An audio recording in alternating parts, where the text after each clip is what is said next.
Lelang kota Tianxiao resmi dimulai. Di luar aula lelang, Xiao Qingxuan dan sekelompok pengikut sedang menunggu kedatangan Ye Xuan. Ketika dia melihat Ye Xuan, dia langsung tersenyum dan bertanya, "Tuan Ye, apakah Anda ingin naik ke atas bersama Qingxuan?" Rumah lelang di kota Tianxiao dirancang dengan 2 lantai. Lantai kedua adalah ruang teras pribadi. Sulit bagi orang yang bukan dari keluarga terkenal untuk naik ke lantai 2. Tidak perlu. Ye Xuan melambaikan tangannya dan memutuskan untuk pergi ke lantai pertama rumah lelang. Lalu, apakah Tuan Ye punya instruksi? Xiao Qingxuan bertanya lagi. Di mana daftar barang yang akan dilelang? Tanya Ye Xuan. Balai lelang kota Tianxiao akan merilis daftar barang lelang 3 hari sebelumnya untuk menarik minat penawar, sehingga barang apa saja yang akan muncul di lelang sudah ditentukan sebelumnya. Xiao Qingxuan dengan cepat mengeluarkan daftar barang yang akan dilelang dan menyerahkannya kepada Ye Xuan.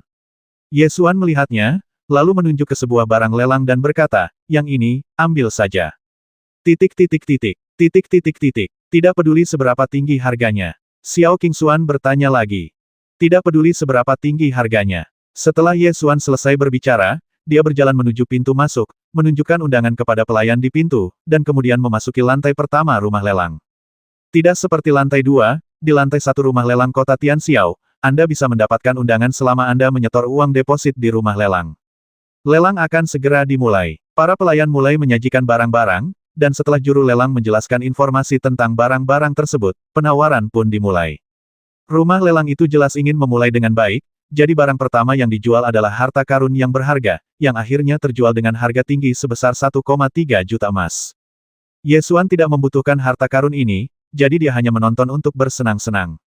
Barang-barang berikut memiliki nilai rata-rata, dan dijual seharga 200.000 hingga 300.000 emas setiap barang. Baru pada benda ketujuhlah perhatian Ye Xuan yang menarik. Pelayan itu membawa sebuah kotak kayu berbentuk persegi panjang. Ketika dibuka, ada sebilah pedang di dalamnya, pedang yang seluruhnya berwarna hitam. Juru lelang mulai memperkenalkan ini adalah pedang tersembunyi legendaris milik seorang ahli pedang tertinggi, bernama Into the Ink, pedang terbang spiritual tingkat rendah, hanya sehelai rambut dari pedang spiritual tingkat menengah. Harga awalnya adalah 1 juta emas, jika Anda menginginkannya, buatlah penawaran. Seorang prajurit muda di lantai pertama segera bertanya, "Bisakah saya naik dan memeriksanya?" Juru lelang itu melirik pendekar muda itu dan berkata sambil tersenyum, "Apakah ini Tuan Jiang Tianchuan? Anda boleh maju untuk memeriksanya, tetapi Anda tidak boleh menyentuhnya dengan tangan Anda. Mengenai kualitas pedang ini, saya, Balai Lelang Kota Tianxiao, menjaminnya. Jika kualitasnya tidak sebaik yang diharapkan, Anda akan diberi kompensasi 10 kali lipat." Ketika juru lelang mengatakan bahwa mereka bisa maju untuk memeriksanya, banyak prajurit di lantai pertama berkumpul di sekitarnya. Orang bernama Jiang Tianchuan juga ada di antara mereka.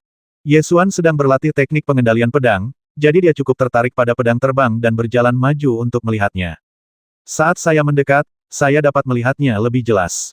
Tanpa diduga, saya melihat pola pedang dan labu pada pedang tinta ini. Pola ini diukir di ujung gagang.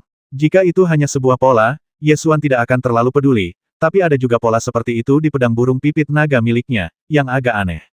Mungkinkah itu hasil karya pandai pedang yang sama? Ye Xuan berpikir mungkin dia bisa mengambil fotonya dan mempelajarinya dengan saksama. Setelah secangkir teh, juru lelang meminta para prajurit yang maju untuk memeriksa barang-barang agar kembali ke tempat duduk mereka dan kemudian memulai pelelangan. Harta karun tingkat roh memang banyak diminati, dan harganya dengan cepat naik menjadi 1,5 juta emas. Prajurit bernama Jiang Tianchuan sangat tertarik dengan pedang terbang ini. Setelah penawaran menjadi kurang intens, ia langsung menawarkan harga 1.800.000 emas. Kenaikan harga 1 kali sebesar 300.000 segera membuat banyak pesaing mengurungkan niat untuk melanjutkan penawaran.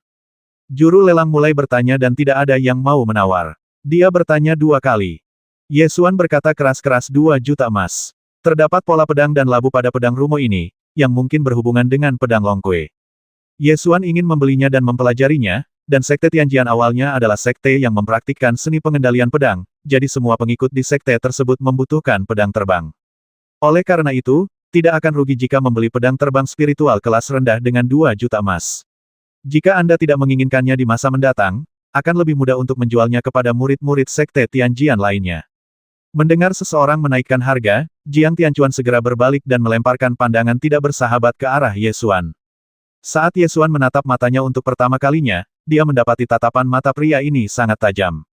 Jiang Tianchuan adalah seorang pejuang muda berusia 20-an, dengan alis tajam, mata sipit, dan rahang agak lebar, yang membuat wajahnya tampak bersudut.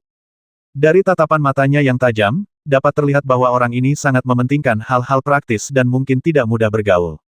Tentu saja, Anda tidak bisa menilai buku dari sampulnya. Ye Xuan tidak menghakiminya, dia hanya kebetulan tertarik pada harta yang sama dan dia mungkin tidak akan pernah menemukannya lagi. Jiang Tianchuan jelas bertekad untuk mendapatkan pedang terbang ini dan menaikkan harganya lagi 2.200.000. Ye Xuan memikirkannya dan menemukan bahwa harga 2,2 juta cukup dapat diterima. Selain itu, dengan Xiao Qingxuan sebagai pendukungnya, tidak masalah jika dia tidak punya uang sebanyak itu. Jadi dia terus menawar 2,4 juta. Jiang Tianchuan berbalik lagi, tatapannya menjadi lebih bermusuhan, dan menaikkan harganya 2.600.000. Harga ini tidak rendah. Itu adalah tawaran tertinggi sejak lelang dimulai, dan langsung menarik perhatian orang lain di tempat tersebut. Setelah Jiang Tianchuan mengajukan tawarannya, matanya menunjukkan sedikit permusuhan, dan dia menggerakkan mulutnya beberapa kali, mengancam dengan pesan rahasia, saya dapat melihat bahwa Anda adalah murid Sekte Pedang Surgawi, berhati-hatilah. Jika Anda menaikkan harga lagi, saya akan membuat Anda menyesal. Setelah harganya melonjak menjadi 2,6 juta, Ye Xuan awalnya tidak berencana untuk melanjutkan menawar. Namun saat Ye Xuan mendengar ancaman pria ini, dia menjadi tidak senang dan langsung menawarkan 2.800.000. Jiang Tianchuan sangat marah saat melihat ancamannya tidak berhasil, tetapi dia tidak bisa kehilangan kesabarannya di ruang lelang, jadi dia terus menawar 3 juta.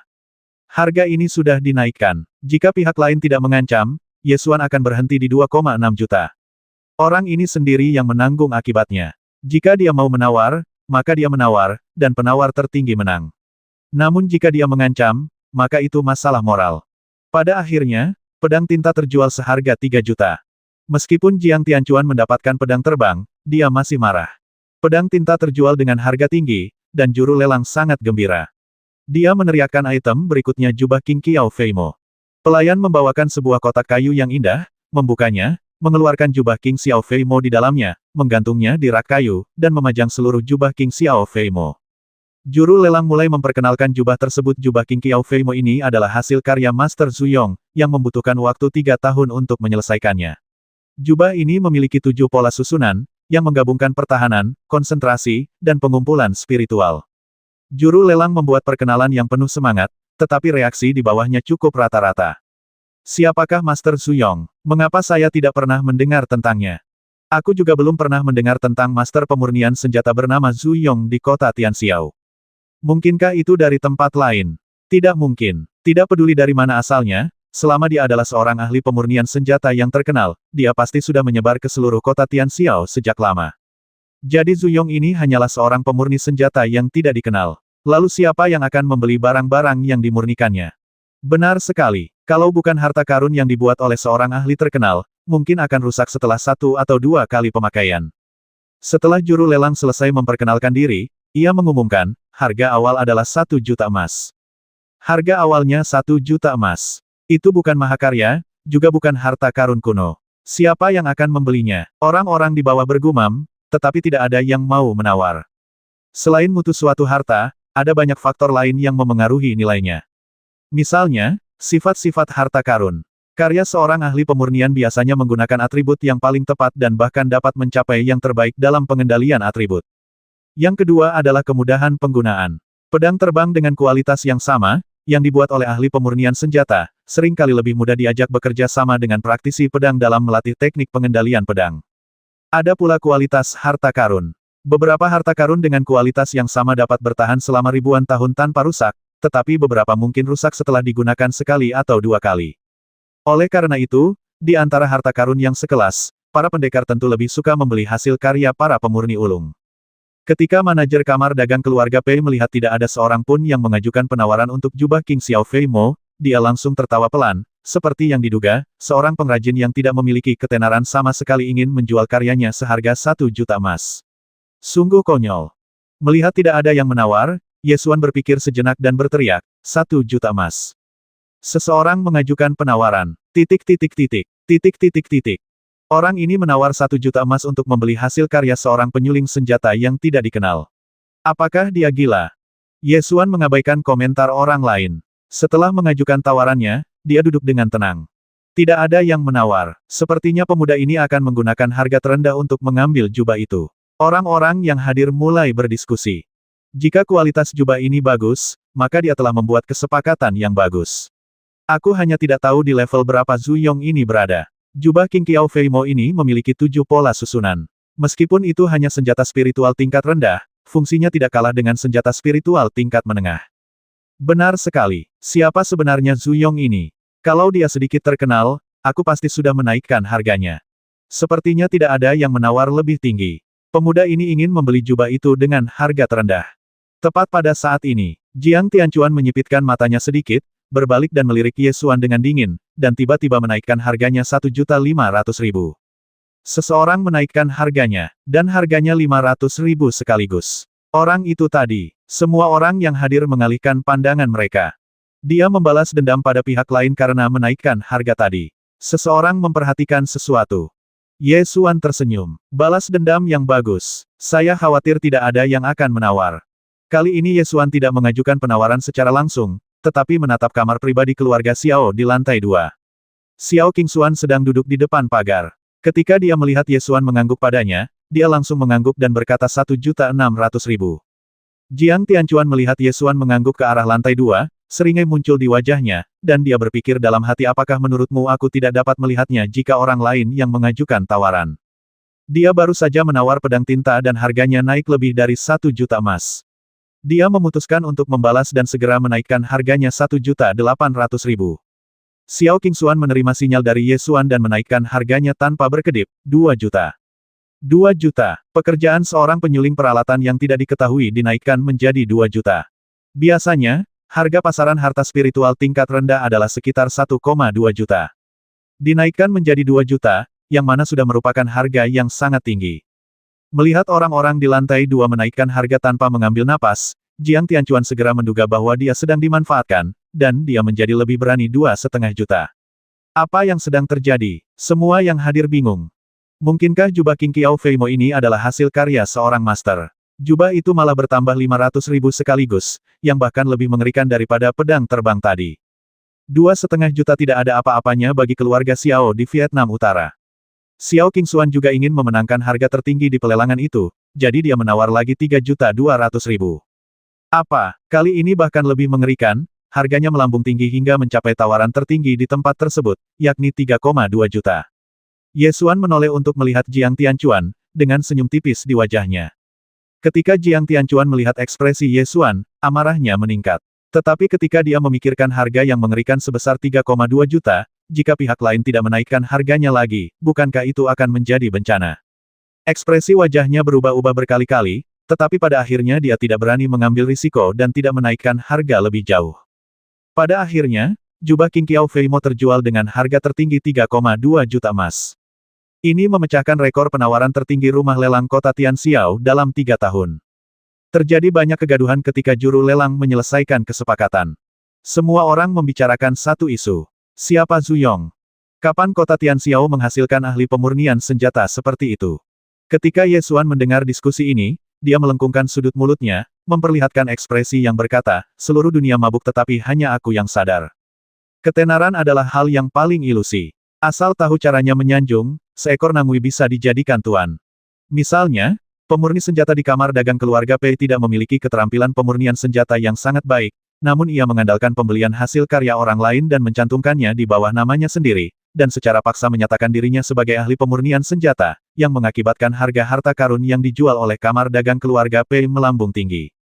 Setelah hari ini, nama guru Zhu Yong akan menyebar ke seluruh kota Tianxiao. Ye Xuan sangat jelas tentang keterampilan pemurnian senjata Zhu Yong dan dia layak menyandang gelar master. Orang tua ini tidak mengerti bisnis dan akhirnya mengalami nasib yang memalukan, bahkan diganggu oleh 2 manajer kamar dagang. Ye Xuan tidak tahan lagi melihatnya, jadi dia membantunya. Setelah pelelangan berakhir, topik terhangat di kota Tianxiao adalah master pemurnian senjata yang baru muncul, Zhu Yong. Zhu Yong tidak berani pergi ke pelelangan karena dia tahu betul sikap orang-orang terhadap ketenaran penyuling senjata. Harga harta karun yang pernah dijualnya di masa lalu tidak pernah lebih tinggi dari 500.000, dan harga cadangan di pelelangan adalah 1 juta. Ia khawatir akan malu kalau tidak ada yang menawar, sehingga ia tidak berani ikut pelelangan dan berdiam di rumah sambil merasa cemas. Ye Xuan memasuki halaman. Orang tua itu berlari mendekat, meraih lengan Ye Xuan dan bertanya dengan cemas bagaimana. Apakah ada yang mau menawar? Tentu saja, kata Ye Xuan sambil tersenyum. Bagus, bagus. Zuyong menghela napas panjang tanpa menanyakan harganya. Baginya, hasil terbaik adalah jika ada yang menawar harga, dan dia tidak berani memiliki harapan berlebihan soal harga. Mengapa Anda tidak menanyakan harga transaksi akhir? Harga transaksi terakhir, bukankah itu 1 juta? Zuyong bertanya dengan bingung. Ketika dia mendengar orang yang bertanggung jawab di rumah lelang kota Tianxiao menentukan harga cadangan, dia tidak dapat mempercayainya, dan bahkan berharap bahwa rumah lelang dapat menetapkan harga cadangan lebih rendah.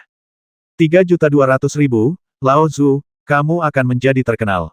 Ye Xuan menepuk bahunya dan berkata dengan bercanda. Berapa 3.200.000? Zuyong sedikit bingung. Namun, seseorang segera datang dan menjawabnya dengan tiket emas.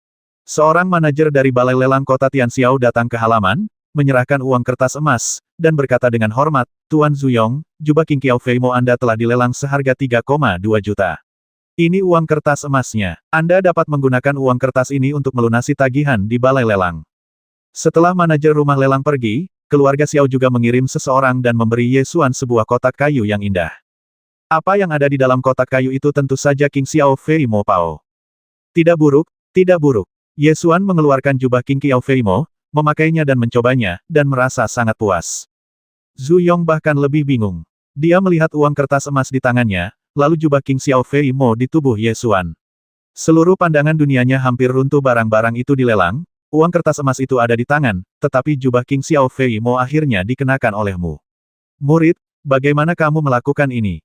Setelah berita tentang harta karun senilai besar yang dijual di pelelangan kota Tianxiao tersebar, kamar dagang utama di kota itu datang berkunjung satu demi satu. 12 kamar dagang, termasuk kamar dagang keluarga Pei, semuanya mengirim presiden atau manajer mereka dengan harapan dapat bekerja sama dengan Zuyong. Zuyong telah menghabiskan seluruh hidupnya mempelajari alat-alat pemurnian, tetapi di mana dia pernah melihat pemandangan seperti itu. Dia tercengang lagi. Ye Xuan merasa bahwa lelaki tua ini tidak cocok berurusan dengan kamar dagang, jadi dia membantunya menolak semua kamar dagang, dan langsung mengusir kamar dagang keluarga Pei. Murid, syarat yang diberikan oleh kamar dagang ini sangat bagus, mengapa Anda tidak menerimanya? Zuyong belum pernah melihat syarat yang begitu bagus sebelumnya, dan mereka benar-benar bergegas memberinya bahan pemurnian untuk dimurnikannya. Orang tua, aku benar-benar bukan muridmu. Bisakah kau tidak terlalu malu? Ye Xuan memutar matanya. Kamu akan terbiasa. Zuyong tersenyum senang. Ye Xuan tidak mau repot-repot berdebat dengannya dan langsung ke intinya jangan bekerja sama dengan kamar dagang itu di masa depan. Bekerja sama saja dengan Balai Lelang Kota Tianxiao. Kirim semua harta karun yang telah kamu sempurnakan ke Balai Lelang untuk dilelang. Ye Xuan sangat jelas tentang tingkat pemurnian senjata Zuyong, dan harta yang dimurnikannya pasti dapat dikirim ke rumah lelang untuk dilelang. Terlebih lagi, seorang pemurni senjata membutuhkan waktu 1 atau 2 tahun untuk memurnikan sebuah harta karun, dan rumah lelang kota Tianxiao dapat menyerapnya sepenuhnya. Bagaimana jika rumah lelang tidak menerimanya? Zuyong sedikit khawatir. Jangan khawatir, rumah lelang pasti akan menerimamu, tetapi kamu harus berhati-hati terhadap seseorang yang melakukan trik kotor di belakangmu. Aku akan memberimu tip. Temui kepala rumah lelang kota Tianxiao yang kita temui terakhir kali, minum dan mengobrol dengannya, lalu katakan padanya bahwa kamu ingin menerima seorang pekerja magang dan tanyakan padanya apakah dia punya kandidat yang bagus untuk direkomendasikan. Guru pemurnian senjata ingin menerima seorang murid, dan banyak sekali orang yang berusaha keras untuk menjadi muridnya. Selama pimpinan rumah lelang di kota Tianxiao merekomendasikan keponakannya kepada Zuyong sebagai muridnya, hubungan tersebut akan terjalin erat, dan tidak ada gunanya bagi siapapun untuk menggunakan tipu daya. Zuyong mengangguk berulang kali, dan akhirnya bertanya, tetapi aku tidak ingin menerima orang lain sebagai murid tertuaku. Kalau begitu, pertahankan posisi sebagai murid tertua. Ye Xuan menyadari bahwa lelaki tua ini benar-benar keras kepala. Baiklah kalau begitu, Zuyong pikir ini adalah ide bagus. Siang harinya, Ye Xuan mengeluarkan Heido dari kantong binatang roh dan memberinya makan. Ketika Heido sedang memegang ayam panggang dan mengunyahnya, dia tiba-tiba mengangkat hidungnya dan mengendus. Tiba-tiba, bulu di tubuhnya berdiri, dia mencicit beberapa kali, lalu melompat keluar. Hei, mau kemana? Ye Xuan tidak tahu apa yang salah dengan itu dan buru-buru mengejarnya. Saya berlari menuju gerbang selatan kota Tianxiao dan mendapati gerbang itu sangat ramai hari ini, dan orang-orang di kota itu tengah memperhatikan sesuatu. Ye Xuan mengejar sampai gerbang kota dan akhirnya menangkap Heido. Heido meronta dan mencicit, seakan ingin berlari ke gerbang kota. Ye Xuan melihat ke sana dan melihat konvoi perlahan memasuki kota. Orang-orang di sekitar membicarakan peristiwa menarik ini. Ye Xuan menghentikan seseorang dan bertanya, apa yang terjadi? Kau tidak tahu ini. Penguasa kota Tianxiao telah memperoleh tungku terbaik di dunia dan akan memberikannya kepada Master Nasional Zhou Agung. Hari ini, tungku terbaik di dunia akan memasuki kota ini. Jawab pria itu. Tungku terbaik di dunia. Ye Xuan memperhatikan rombongan itu memasuki kota, dan tak lama kemudian sebuah kereta besar yang ditarik oleh 32 ekor kuda perlahan memasuki kota. Di kereta itu, sebuah tungku alkimia berdiri tegak. Saat Ye Xuan melihat tungku alkimia, matanya terbuka lebar dan dia langsung tahu mengapa Heido menjadi gila. Tungku alkimia ini sebenarnya adalah tungku api roh penyu. Ini adalah kompor nomor 1 di dunia yang pernah digunakan Ye Xuan dan Master Gu untuk membuat teppanyaki. Ini masalah besar. Penguasa kota Tianxiao memberikan tungku api roh penyu kepada Master Negara Zhou Agung. Kekuatan apakah yang menyerang Master Gu? Mungkinkah ada hubungannya dengan penguasa kota Tianxiao? Atau apakah ada hubungannya dengan keluarga kerajaan Zhou Agung? Pertanyaan bermunculan satu demi satu. Mencicit. Heido memamerkan taring dan cakarnya, lalu berteriak ke arah tungku api roh penyu. Berhentilah berteriak. Ye Xuan memasukkannya kembali ke dalam tas binatang roh, lalu menyaksikan tungku api roh penyu dikirim ke rumah tuan kota oleh konvoi. Tungku api roh penyu telah memasuki istana penguasa kota. Apakah Anda ingin masuk dan menyelidikinya? Setelah berpikir sejenak, Ye Xuan memutuskan untuk masuk dan melihat situasinya. Namun, ada banyak sekali master di City Lord S Mansion di kota Tianxiao. Jika Anda masuk dengan gegabah, Anda mungkin akan mati tanpa meninggalkan tulang. Jadi, buatlah beberapa persiapan terlebih dahulu. Ye Xuan kembali ke halaman Zuyong dan melepaskan Heido. Kali ini Heido tidak marah, melainkan berjongkok di tanah, menyilangkan kedua kaki kecilnya di dada, tampak sangat sedih. Ye Xuan mulai berpikir tentang tindakan balasan. Jika kamu ingin masuk ke dalam City Lord S Mansion untuk melakukan investigasi, kamu harus menyiapkan kartu truf penyelamat nyawa. Jika kamu bertemu dengan orang yang sangat kuat di City Lord S Mansion, kamu harus memastikan bahwa kamu dapat melarikan diri dengan aman. Ye Xuan mengeluarkan buku formasi dan mulai membolak-baliknya perlahan, ingin melihat apakah ada formasi yang bisa dia gunakan. Buku susunan surgawi layak menjadi buku warisan master susunan tertinggi. Susunan yang tercatat di dalamnya mencakup semuanya, dan ada banyak susunan yang bahkan tidak dapat dipikirkan oleh orang biasa. Segera, Ye Xuan menemukan formasi yang sangat berguna dari kitab formasi-formasi kekosongan abadi. Formasi ini tersusun dari sekumpulan formasi dan mutiara peri.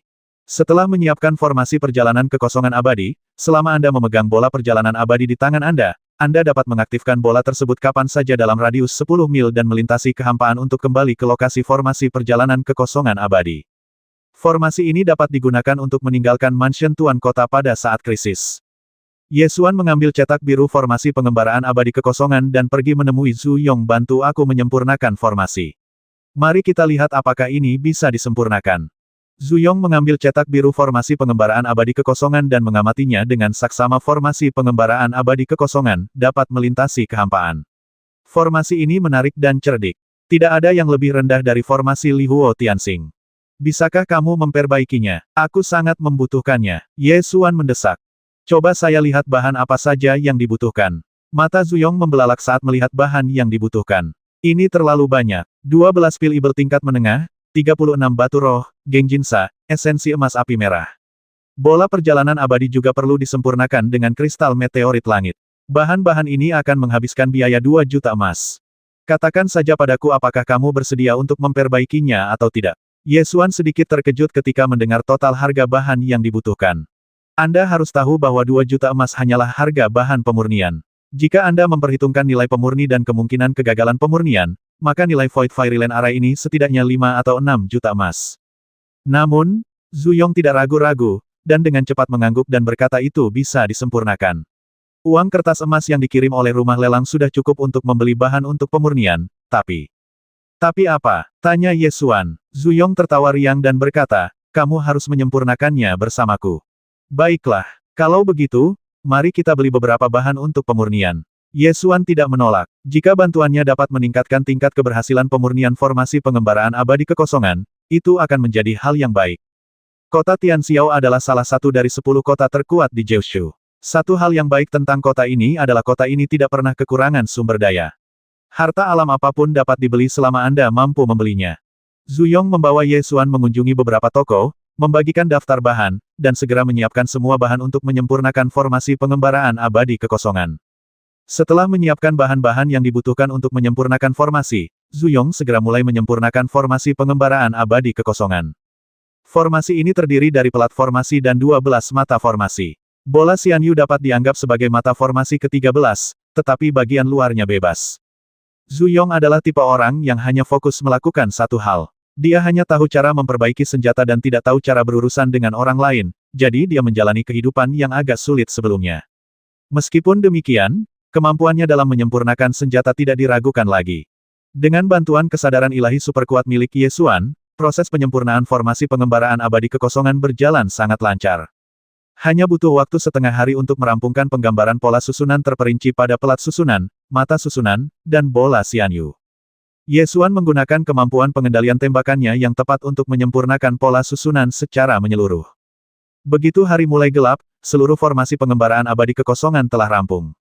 Zuyong mengangkat hasil karya barunya dan berseru proses pemurnian ini sungguh bagus, dilakukan dalam satu kali proses.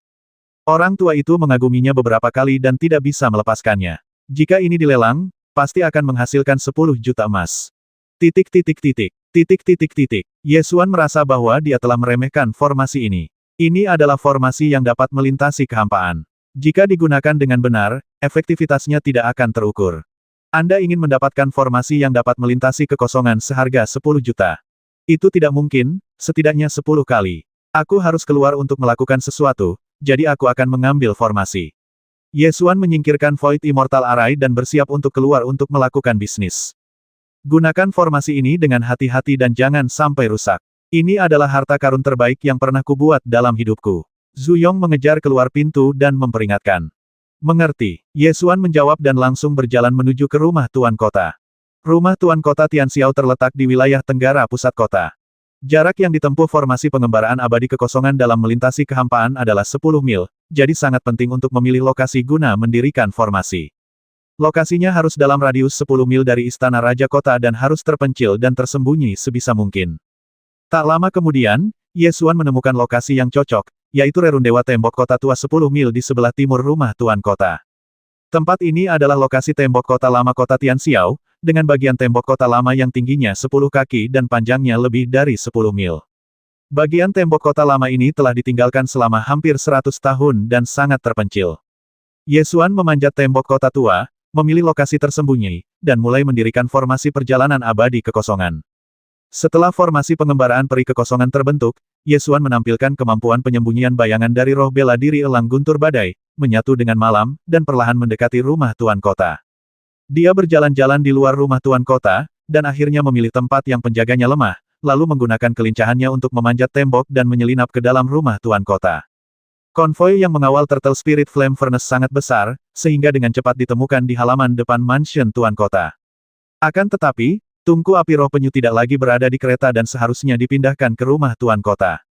Saat itu sudah tengah malam, tetapi konvoi ini telah membawa banyak barang, termasuk perbekalan di truk yang dibawa para pembantu. Ye Xuan menemukan tempat terpencil, melepaskan tikus pencari obat, dan menggunakan isyarat untuk mengarahkannya untuk menemukan tungku api roh penyu.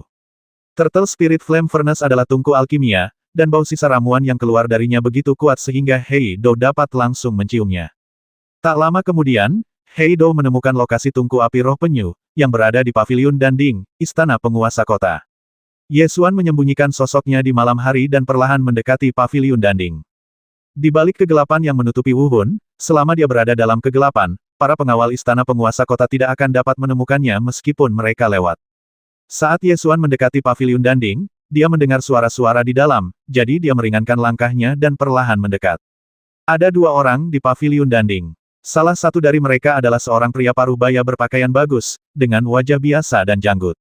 Dia memiliki aura keagungan tanpa amarah, dan dia tampak seperti penguasa kota Tianxiao. Yang satunya adalah seorang pemuda, yang tampaknya berusia sekitar 26 atau 27 tahun. Ia mengenakan jubah putih dengan pinggiran emas dan mahkota indah di kepalanya. Ia tampak seperti orang yang tidak beradab namun memiliki sifat bangsawan yang alami. Tidak diketahui siapa identitasnya. Apakah ini tungku alkimia yang digunakan oleh ahli alkimia agung? Pemuda itu menatap tungku alkimia besar yang tingginya 2 orang. Apakah pangeran keempat juga tertarik pada alkimia? Pria parubaya berpakaian mewah bertanya sambil tersenyum. Pemuda yang disebut pangeran keempat itu berkata dengan nada menghina, jalan alkimia adalah jalan yang berbeda. Jika kau ingin mencapai puncak, kau harus menguasai jalan ilmu pedang dan jalan seni bela diri. Pangeran keempat memang ambisius. Dia pasti akan menjadi yang terbaik di Kyushu di masa depan. Pria parubaya dengan pakaian mewah memuji. Orang nomor 1 di Kyushu. Jika penglihatanmu berhenti di sini, dia tidak akan lebih dari sekadar debu di sungai waktu yang panjang. Mata pemuda itu melewati tungku alkimia, seolah-olah dia melihat sesuatu yang lebih halus. Saya ingin memberikan tungku ini kepada penguasa kekaisaran dinasti Zhou Agung. Bagaimana menurutmu, Pangeran keempat? Tanya pria parubaya berpakaian mewah itu. Kalau begitu, kirimkan saja padanya. Biarkan dia fokus membuat ramuan dan menjauh dari urusan negara. Jawab pemuda itu. Keduanya berbicara lama, lalu meninggalkan paviliun Danding bersama. Setelah Yesuan dan 2 orang lainnya pergi, dia memasuki paviliun Danding dan melihat tungku api roh penyu lagi. Ada bagian yang rusak di punggung kura-kura dasar tungku alkimia ini, tetapi sudah diperbaiki dengan bahan spiritual. Namun, jelas bahwa warnanya berbeda dari area di sekitarnya. Yesuan mengeluarkan kacang hitam. Begitu Heido keluar, dia melompat ke tungku api roh penyu, menggaruk sana-sini dan mengendus sana-sini. Jangan sentuh itu, tempat ini sangat berbahaya. Jika kau tidak bisa tinggal di sini, bawa saja tungku api roh penyu itu pergi dulu. Kata Yesuan sambil menekan telapak tangannya pada tungku api roh penyu dan ingin memasukkannya ke dalam cincin penyimpanan. Namun begitu ia memikirkannya, sebuah lingkaran cahaya kemasan muncul di atas Turtle Spirit Flame Furnace, menghalangi cincin penyimpanan tersebut untuk menyimpan barang-barang. Semakin kuat harta karun tersebut, semakin kuat pula fungsi pengenalan tuannya. Tanpa mantra yang sesuai, harta karun tersebut akan mengaktifkan formasi pertahanan dan tidak dapat disimpan di dalam cincin penyimpanan sama sekali. Melihat ini, Yesuan mengerutkan kening. Oh tidak, apakah kamu tahu rahasia dari Turtle Spirit Flame Furnace? Yesuan bertanya dengan tergesa-gesa, tetapi dia merasa ada yang salah setelah bertanya. Bahkan jika dia mengetahuinya, sudah terlambat. Namun, Heido segera melompat ke dalam cahaya kemasan itu, melepaskan semburan esensi binatang ibel dan mencicit 2 kali.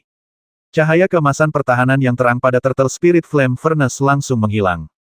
Melihat ini, Yesuan mengulurkan tangan dan menekan tungku api roh penyu, memasukkannya ke dalam cincin penyimpanannya, lalu berbalik dan bersiap untuk melarikan diri.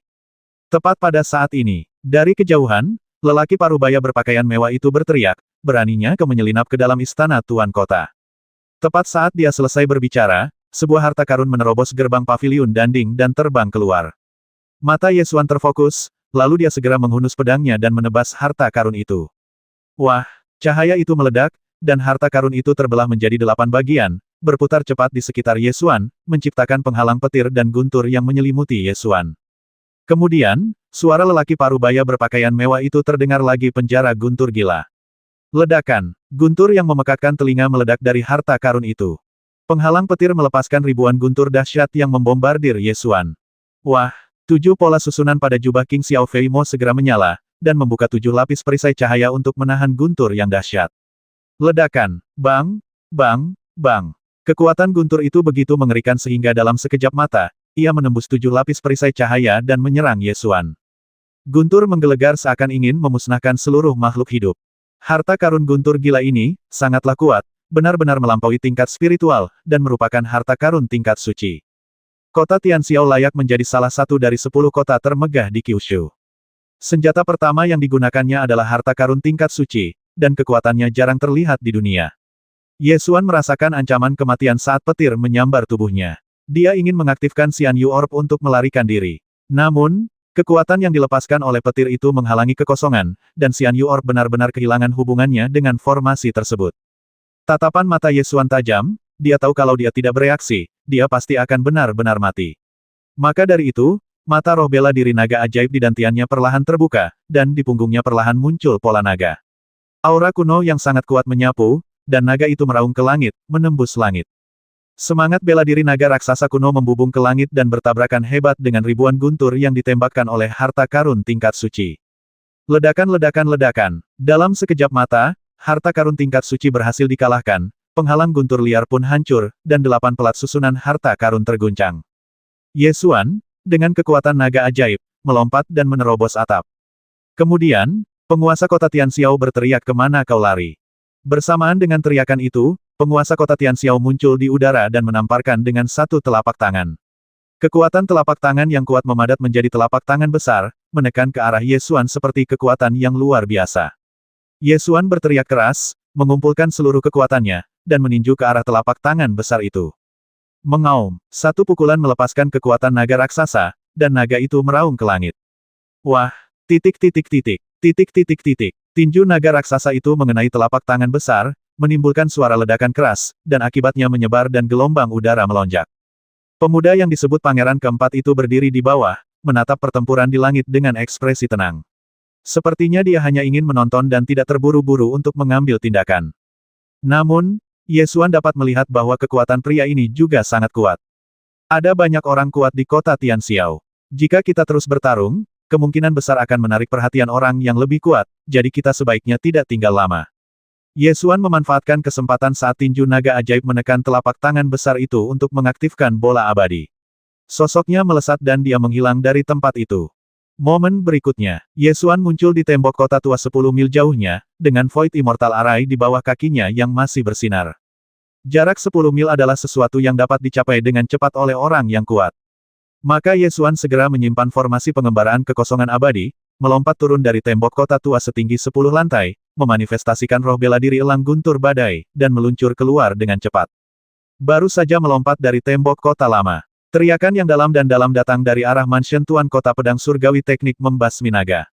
Teriakan dalam terdengar, dan pedang terbang yang tak tertandingi terbang melintasi langit. Mata Ye Xuan terpaku dan dia melihat ke belakang. Saya melihat pedang terbang yang tiada taraf ini menebas turun dari langit, memotong energi pedang yang pekat seperti substansi. Energi pedang panjangnya ribuan kaki dan kekuatannya tak tertandingi. Ini, hati Ye Xuan bergetar. Dia sedang berlatih teknik mengendalikan pedang dan sangat jelas tentang kekuatan pedang ini, yang cukup kuat untuk menembus langit dan menghancurkan bumi. Ketika pedang ini menyerang, tidak ada seorang pun yang dapat menghentikannya dan tidak ada tempat untuk melarikan diri. Ada seorang pria kuat yang sangat menakutkan di mansion Tuan Kota, yang benar-benar melintasi 10 mil dan terbang sambil membawa pedang untuk membasmi. Hanya dengan satu pedangnya saja, dia bisa disebut sebagai orang terkuat di dunia. Tidaklah bijaksana untuk melawan pedang ini secara langsung. Ye Xuan segera membuka pintu kehampaan dan bersembunyi di kehampaan abadi. Ledakan, pedang surgawi teknik membasmi naga, menebas bumi. Energi pedang ada di mana-mana, bumi berguncang dan suara kerasnya memekakkan telinga. Energi pedang menebas tanah, meninggalkan parit sedalam 1000 kaki, dan hampir setengah dari tembok kota tua sepanjang 10 mil runtuh. Tanah dan batu berhamburan, tembok kota runtuh, dan pemandangannya sungguh mendebarkan. Ye Xuan berada di dunia hampa. Melalui cermin hampa, dia melihat kekuatan pedang yang mengerikan dari dekat, dan dia menjadi semakin takjub. Inilah yang disebut kekuatan. Dengan satu pedang, bumi dapat berguncang. Pedang itu menebas, dan sesaat kemudian, penguasa kota Tianxiao dan Pangeran Keempat terbang di udara dan mendarat di separuh sisa tembok kota tua. Penguasa kota Tianxiao melirik rerun dewa pedang energi yang berdebu di bawah dan berkata sambil tersenyum, sungguh mengherankan bahwa seseorang dapat lolos dari pedang Pangeran Keempat. Pangeran Keempat tampak acuh tak acuh dan berkata, aura semangat bela diri orang ini agak aneh. Aneh sekali. Sayang sekali tungku api roh penyu yang kubeli dengan susah payah itu malah dicuri. Kalau masalah ini sampai terbongkar, aku khawatir ini akan menjadi legenda lain tentang dewa pencuri dan santo pencuri di dunia. Penguasa kota Tianxiao mendesah. Itu adalah kelalaianku. Jika aku bertindak di istana penguasa kota, orang ini tidak akan bisa melarikan diri.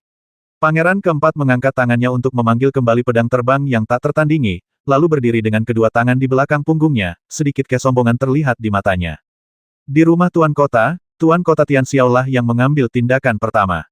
Sebagai seorang yang sombong dan berkuasa, dia tidak akan bergabung dengan orang lain untuk mengepung lawannya. Kalau tidak ada sedikit saja rasa bangga, mustahil bisa menjadi orang kuat. Lari saja, itu hanya tungku alkimia. Namun, dalam kasus ini, aku tidak bisa memberikannya kepada Master Nasional, kata penguasa kota Tianxiao. Tuan Zhou Agung, kita tidak kekurangan tungku alkimia, tetapi kita kekurangan hati manusia. Pangeran Keempat menatap ke langit. Kedua pria itu tidak tahu. Orang yang melarikan diri, sebagaimana yang mereka bicarakan, kini sedang mengawasi mereka dari kehampaan tak jauh dari sana. Jaraknya begitu dekat sehingga Ye Xuan bahkan bisa mendengar percakapan mereka. Penguasa kota Tianxiao dan orang lainnya berbincang sebentar, lalu mereka kembali ke rumah penguasa kota. Ye Xuan tidak terburu-buru meninggalkan dunia hampa, tetapi duduk dan mulai mengingat pedang yang baru saja dilihatnya, pedang surgawi seni membasmi naga. Ketika pedang itu ditebas tadi, pedang itu hampir berada di depan mataku. Aku melihat semua detail pedang itu dari jarak dekat. Pedang ini sangat mirip dengan keterampilan unik Sekte Tianjian. Teknik pengendalian pedang dan energi pedang terpadu menjadi satu. Orang tua misterius di gedung buku surgawi Sekte itu pernah berkata bahwa teknik pengendalian pedang dan energi pedang pada dasarnya adalah satu dan sama. Hanya saja sulit bagi murid dengan bakat rata-rata untuk menguasai keduanya, jadi dibagi menjadi dua bagian, yang dikelola masing-masing oleh Akademi Kendo dan Aula Kontrol Pedang. Ye Xuan telah mengembangkan teknik pengendalian pedang dan energi pedang tingkat kedua, dan dia dapat mencoba memadukan keduanya. Jadi, Ye Xuan mulai berlatih penggabungan teknik pengendalian pedang dan energi pedang di dunia hampa. Dia menutup matanya dan bermeditasi, mengambil pelajaran dari pedang surgawi seni membasmi naga yang baru saja dilihatnya. Kemudian balikkan urutan waktunya, cobalah berlatih, dan ulangi proses latihan terus-menerus, berlatih 100.000 kali dalam satu hari. Gunakan secara paksa jumlah waktu latihan untuk meningkatkan pemahaman Anda tentang teknik pengendalian pedang dan energi pedang.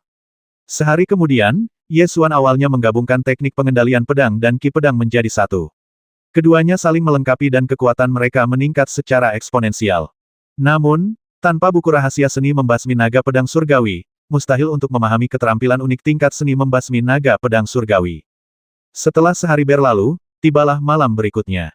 Ye Xuan keluar dari dunia hampa dan kembali ke kediaman Zhu Yong di bawah naungan malam. Zhu Yong menjadi ahli pembuat senjata terkenal di kota Tianxiao. Banyak kamar dagang ingin memberinya rumah mewah sebagai hadiah, tetapi ia menolak semuanya dan terus tinggal di halaman tua di luar kota. Melihat Ye Xuan kembali, Zhu Yong segera menghentikan apa yang sedang dilakukannya, berdiri dan bertanya dengan khawatir, "Kemana kamu pergi?"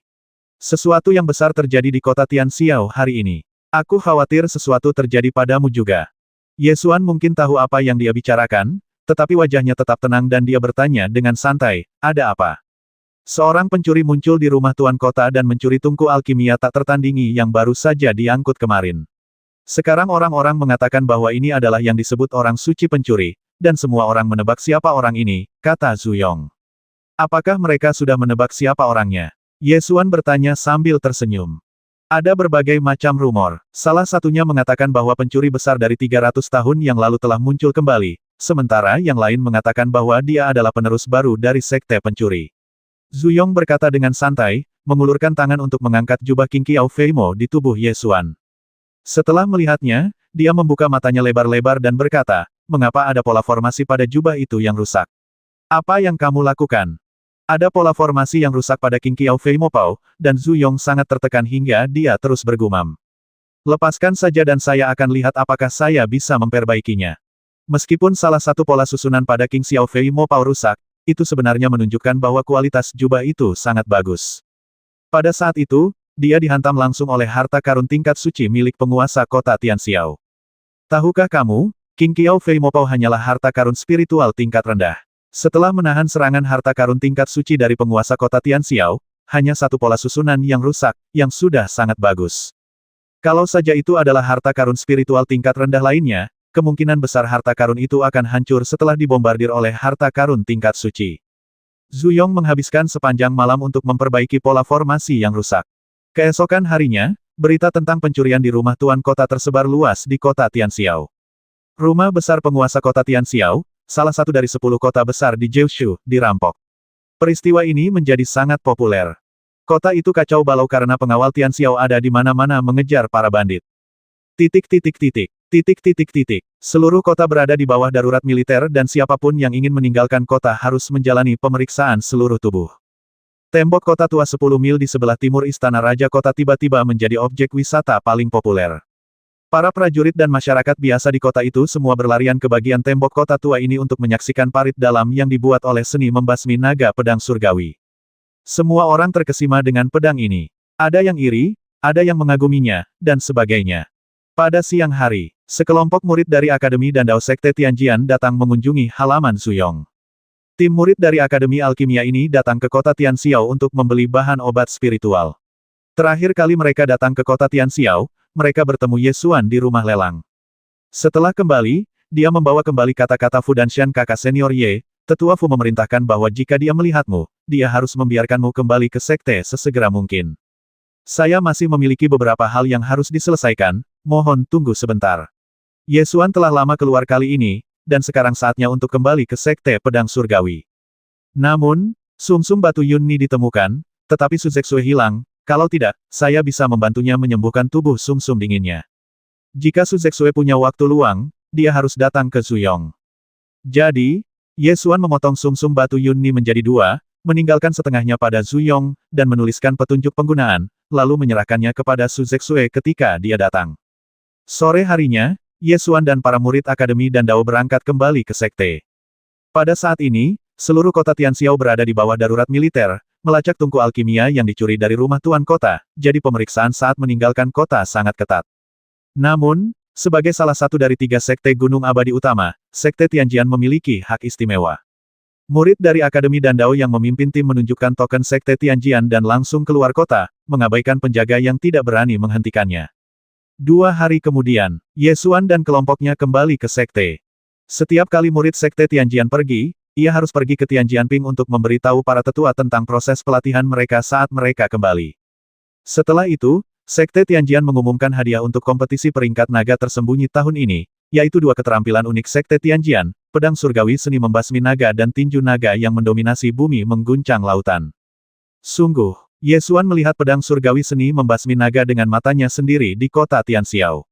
Saat itu, dia merasa bahwa pedang itu sangat mirip dengan keterampilan unik Sekte Tianjian. Dia tidak menyangka akan mendengar berita ini begitu dia kembali ke sekte tersebut. Pedang surgawi teknik membasmi naga.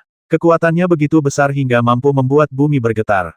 Ye Xuan menyaksikan sendiri kekuatan seni pembantai naga pedang surgawi, dan dia juga memahami perpaduan seni pengendali pedang dan energi pedang dari pedang ini. Justru karena saya telah melihatnya dengan mata kepala sendiri, saya ingin mempelajari keterampilan unik ini lebih lagi.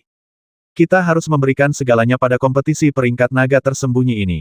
Di Tianjianping, setelah para tetua sekte mengumumkan hadiah untuk kompetisi peringkat naga tersembunyi, mereka membiarkan para pengikut bubar. Para murid dari setiap akademi perlahan-lahan bubar, dan Ye Xuan juga bersiap untuk kembali ke Akademi Dandao, tetapi ketika dia berbalik, dia sayangnya melihat seseorang. Jiang Tianchuan, orang yang menawar pedang terbang di rumah lelang kota Tianxiao. Pada saat itu orang tersebut juga melontarkan ancaman secara lisan sehingga terjadilah konflik kecil. Jiang Tianchuan berjalan mendekat dengan kepala tegak, wajahnya penuh kesombongan. Di belakangnya ada beberapa murid, membuatnya menjadi kekuatan besar. Sudah kubilang kau akan menyesalinya.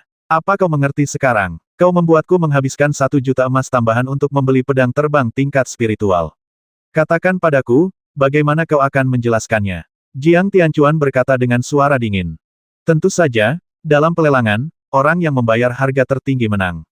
Apa yang perlu dijelaskan? Ye Xuan masih tampak tenang. Faktanya, jika Jiang Tianchuan telah menyampaikan pesan untuk mengumumkan identitasnya sebagai murid Sekte Tianjian dan berkata dengan ramah untuk tidak saling menawar, Ye Xuan pasti tidak akan meneruskan penawarannya. Lagi pula, sebagai murid Sekte Tianjian, sudah seharusnya kita saling membantu. Tetapi pada saat itu, Jiang Tianchuan membuat ancaman langsung. Ye Xuan menaikkan harganya menjadi 3 juta. Jiang Tianchuan tampak semakin bermusuhan saat mendengar jawaban Ye Xuan. Ia mengulurkan 2 jari dan berkata, aku akan memberimu 2 pilihan. Pertama, ganti rugi dengan 2 juta emas batu roh atau ramuan. Kedua, berlutut dan minta maaf padaku, dan aku bisa melepaskanmu.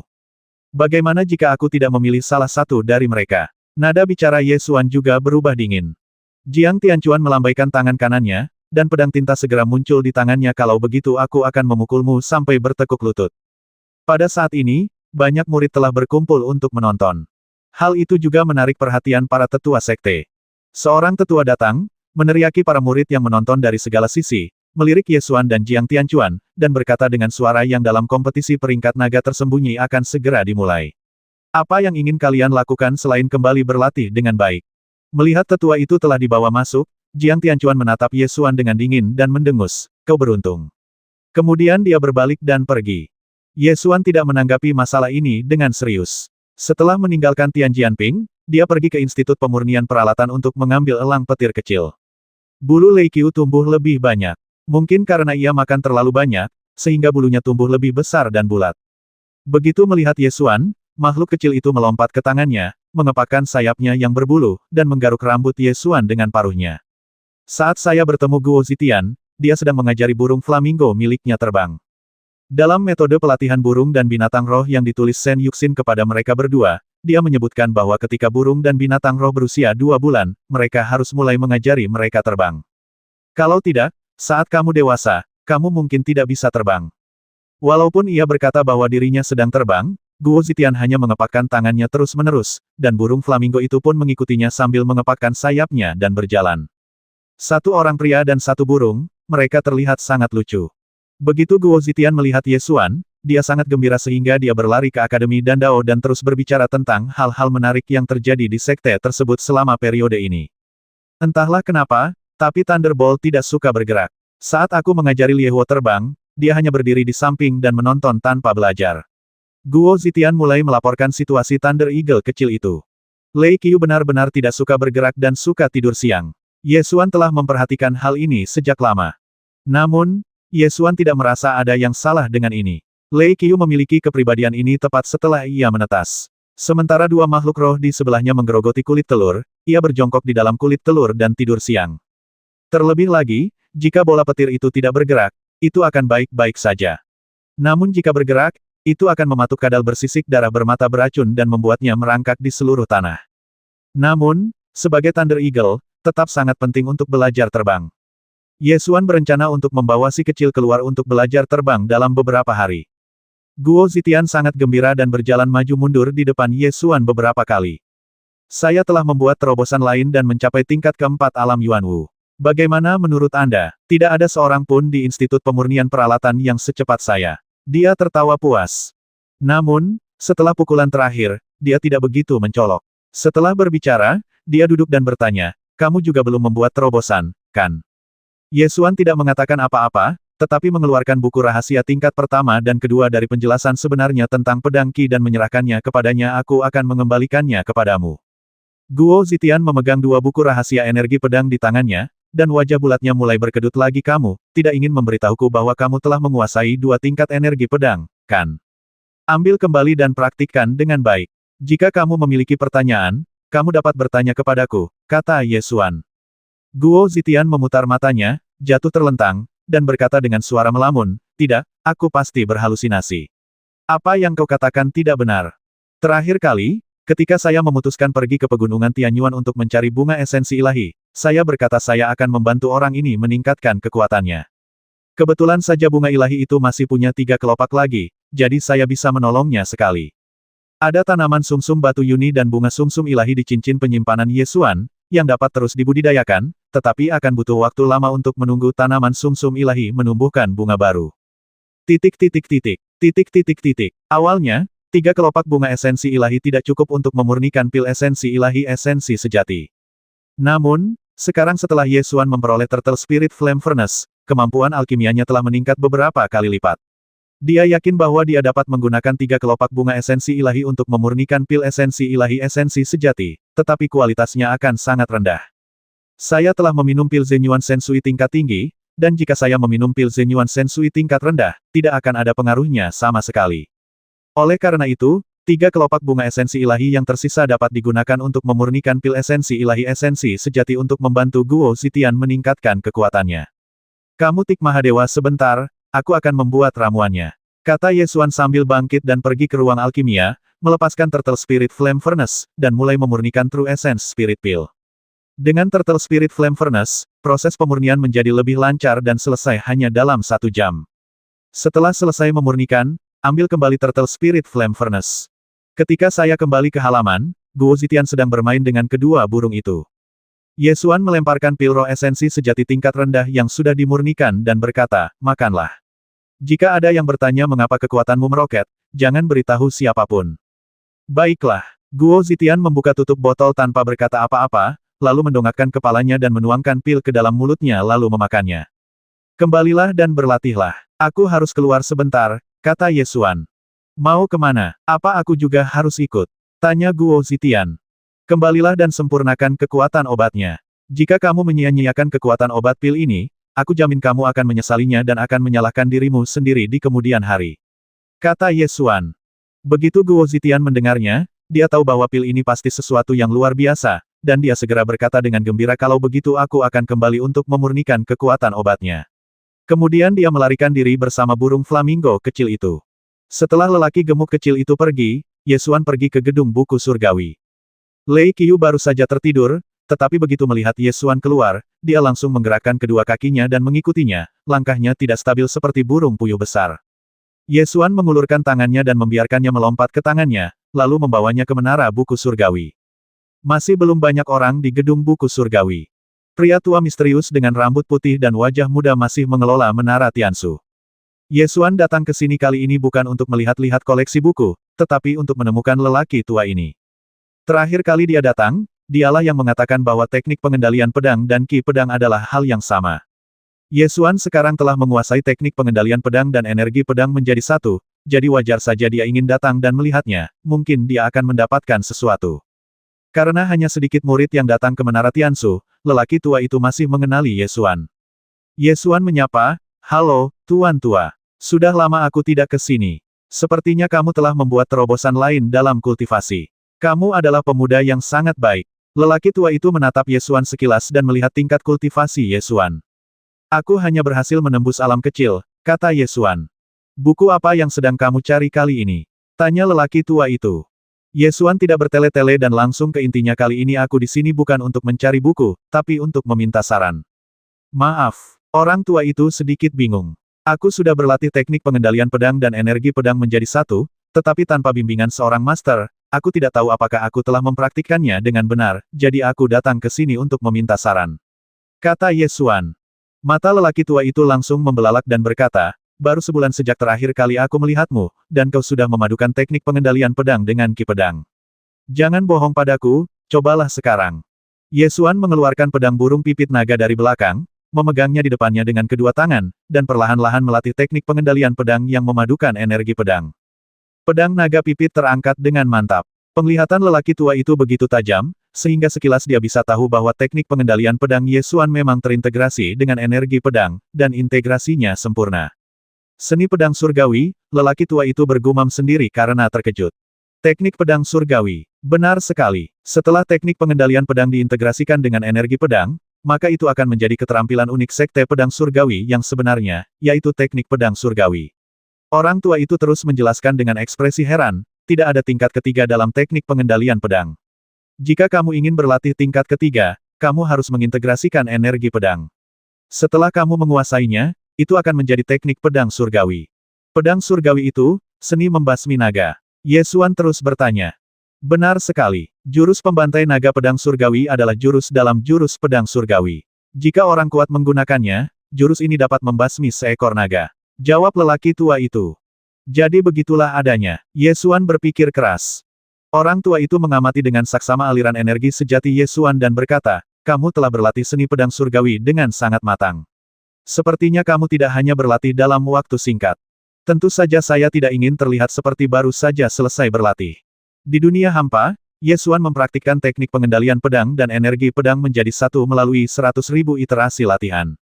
Orang tua itu mengusap janggut putihnya dan berkata, "Kamu sudah berlatih dengan sangat baik dan tidak perlu bimbingan apapun. Teruslah berlatih. Selama kamu mendapatkan peringkat yang bagus dalam kompetisi peringkat naga tersembunyi, kamu secara alami akan mendapatkan metode latihan seni pedang surgawi dan pembantaian naga." "Baiklah, terima kasih." Yesuan mengucapkan terima kasih. Orang tua itu menatap elang guntur kecil di telapak tangan Yesuan dengan penuh minat dan berkata sambil tersenyum, "Burung ini dibesarkan dengan baik. Kaisar Kijuedan secara khusus menyiapkan makanan untuk memberi makan binatang roh, jadi tentu saja mereka dibesarkan dengan baik." "Tidak apa-apa, aku hanya malas dan suka makan," kata Yesuan. "Wah, bagus sekali karakternya. Aku hanya pemalas dan suka makan." Lelaki tua itu tertawa. "Tapi aku khawatir dia bahkan tidak akan bisa terbang saat dia dewasa. Aku harus mengajarinya dengan cepat. Sampai jumpa." Yesuan mengucapkan selamat tinggal dan bersiap untuk pergi. "Hei, kamu dari rumah sakit mana?" lelaki tua itu tiba-tiba bertanya. "Akademi dan Dao," jawab Yesuan. Orang tua itu mengerutkan kening dan berkata, "Orang-orang di aula cabang itu semakin tidak masuk akal. Seseorang yang mampu mengolah seni pedang surgawi dengan begitu cepat sebenarnya ditugaskan ke Akademi Alkimia. Sebenarnya, dan Dao Yuan cukup bagus. Orangnya sedikit dan ramah," jawab Yesuan. Benar sekali. Emas akan selalu bersinar. Aku ingin melihat berapa lama waktu yang kamu butuhkan untuk menguasai pedang surgawi seni membasmi naga. Jika kamu sudah menguasainya, datanglah dan lihatlah. Kata lelaki tua itu sambil tersenyum. Begitu Ye Xuan mendengarnya, dia tahu ada sesuatu di balik kata-kata lelaki tua itu, dan dia langsung setuju, oke, aku pasti akan datang. Tunggu sebentar. Orang tua itu tiba-tiba memanggil Ye Xuan, lalu berjalan ke rak buku dan mulai mencari buku, biarkan aku mencarinya. Lelaki tua itu mencari-cari sebentar dan menemukan satu set buku kuno bersampul benang dari sudut rak buku. Ia membolak-baliknya dan menyerahkannya, sambil berkata, apakah kamu tidak suka membaca buku-buku santai? Kalau begitu, lihatlah ini. Ye Xuan mengambil buku kuno itu dan melihat sampul paling atas. Judul buku itu adalah Musim Semi dan Musim Gugur Dewa Pedang. Total ada 10 buku dalam set buku kuno ini, setumpuk tebal. Aku akan mengambilnya kembali dan melihatnya. Ye Xuan meninggalkan Menara Tiansu sambil memegang set lengkap Musim Semi dan Musim Gugur Dewa Pedang. Saya menemukan pohon beringin besar di puncak Qixia yang paling indah, memanjat pohon, dan mulai membaca dengan santai. Musim Semi dan Musim Gugur Dewa Pedang mengisahkan tentang perubahan era pertarungan pedang dalam sungai waktu yang panjang, dan seorang pria kuat yang menerangi pertarungan pedang sepanjang masa penguasa wilayah pedang. Menurut catatan di buku itu, penguasa wilayah pedang merupakan orang kuat pertama yang naik ke wilayah pedang dan merupakan pendekar pedang nomor 1 sejak zaman dahulu.